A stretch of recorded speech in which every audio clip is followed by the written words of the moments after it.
Quero que você ouse nesse momento a pensar. Quantas e quantas vezes você já não foi tocado pela graça? Quantas e quantas vezes você já não experimentou os milagres de Deus ou da visitação de Deus na sua vida, na sua alma? E quantas vezes, quando veio uma dificuldade, quando bateu uma tempestade, você também não desanimou? E Jesus hoje, Ele nos exorta, Ele nos chama assim: não procuremos pelo pão que passa, mas que tenhamos o nosso coração firmado nas coisas que não passam. Porque quais são as obras que nós devemos realizar? São as obras do próprio Cristo. Eu preciso ser o imitador do Cristo. E o imitador do Cristo é aquele que passa também pelos caminhos do Cristo. Os caminhos do Cristo é o caminho da evangelização, é o caminho da caridade, é o caminho de se preocupar, né, com o próximo, é o caminho de se preocupar com a evangelização, com a salvação das almas. Toda a preocupação que nós deveríamos ter nessa vida enquanto nós estamos aqui.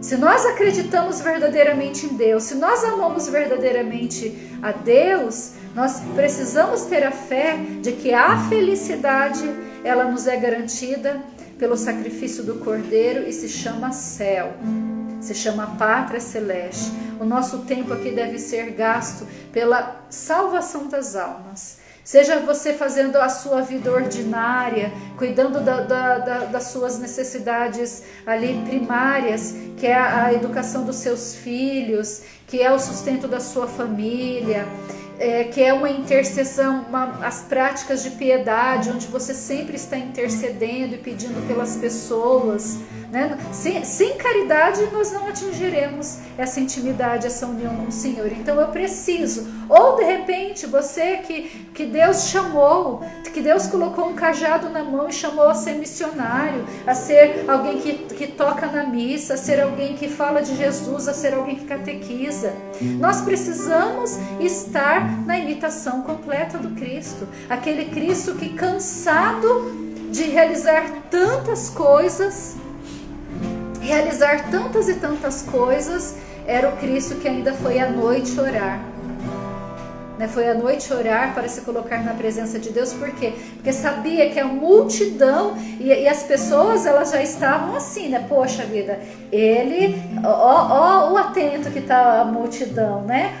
Ele multiplicou os pães e de repente a gente viu que só foi uma barca. O que será que aconteceu, né? Onde que Jesus foi? Mestre, onde você foi? O povo está querendo saber quais são os prodígios que foram realizados, o que está acontecendo. O povo quer o extraordinário, mas o ordinário da salvação, da santificação, que é seguir as pegadas do Cristo, é onde as pessoas não querem, onde as pessoas deixam e é onde Jesus nos chama. Então eu e você somos chamados, nós vivemos o extraordinário todos os dias, mas nós somos chamados a nos entregar no ordinário, né? Eu estava na semana passada, na terça-feira passada, numa missão lá em Montemor, e eu fui pregar sobre um assunto, né, que o Senhor me colocou ali, e de repente me veio aquela lembrança ali, porque a gente está numa correria, né, a gente está e evangeliza e faz isso e faz aquilo e faz aquela outra coisa, e tem tantas, e não podemos deixar de fazer o ordinário ali do trabalho, né, no meu caso o trabalho com a escola, o trabalho com os meus filhos, alimentação, cuidar da casa, todas aquelas coisas, né. Aí a gente pensa no ID de Jesus que não para um minuto e nos chama. Aí me tocou aquele momento assim, e uma reflexão, né, sobre isso. Na situação que está a nossa fé hoje, né? Por que será que tantas pessoas hoje deixaram de viver a fé com tanta autenticidade como nos momentos dos primórdios do gozo, da salvação? Será que nós, cristãos, estamos tendo a cara do redimido? E eu ficava pensando assim, né? O evangelho, o ID de Jesus, ele aconteceu. Ele aconteceu na época dos apóstolos. 12 apóstolos se espalharam pelo mundo inteiro.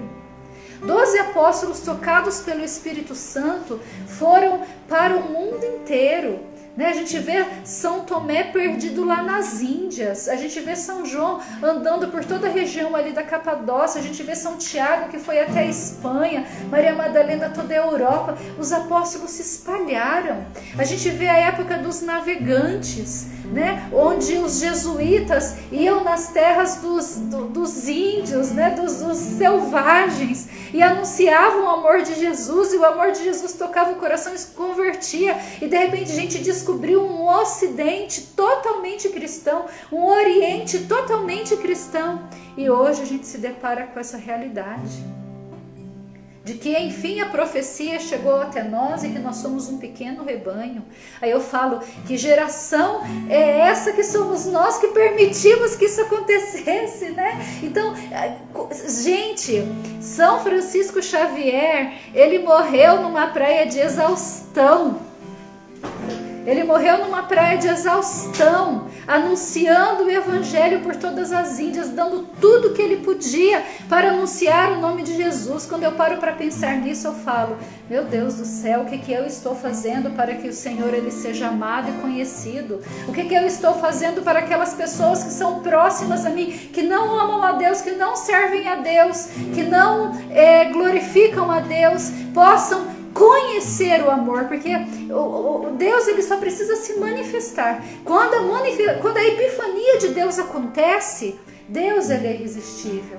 Mas quem é a epifania de Deus? Somos nós que somos os seus discípulos. Quando nós que somos os discípulos do Senhor, somos a manifestação de Deus, somos a luz que brilha, né? Porque a beleza do cristianismo, Cristo ele é revelado, e é como acontecia com os anjos, com os pagãos que não entendiam nada, mas era apresentado o amor, era apresentado a graça, e eles se rendiam em amor. Então quando eu paro para pensar nisso, e paro para pensar que o bendito do São Francisco Xavier, o padroeiro das missões, morreu naquela praia na Índia, lá de exaustão, mas ele morreu de exaustão, vocês sabem fazendo o quê? Esperando um navio para levar ele para a China, porque ele falava que ele ainda não tinha evangelizado a China, que ele precisava ir para a China anunciar a palavra. E muitas vezes, como estamos nós? Fechados nos nossos problemas. Tem um irmão que está doente, tem um irmão que está com algum problema, e eu estou aqui, eu não posso ser uma palavra de Jesus para ele. Por quê? Porque eu tenho os meus problemas, porque eu tenho as minhas coisas para resolver, porque eu tenho as minhas coisas para isso. Eu. Sendo que a cura acontece quando nós somos o Cristo para o outro. E às vezes a única coisa que eu preciso ser para o outro é uma manifestação do Cristo. Eu estou aqui para orar por você, eu estou aqui para interceder por você. Nós não entendemos o poder da nossa intercessão, o poder da palavra nossa quando nós voltamos os nossos olhos para ajudar o próximo. Isso é ser imitador de Cristo, isso é sairmos de nós mesmos para anunciar o Cristo. E quando Cristo for anunciado, ele será conhecido, e se ele for conhecido, ele será amado. Só que hoje nós precisamos permitir que verdadeiramente o Senhor sente no trono da nossa vontade.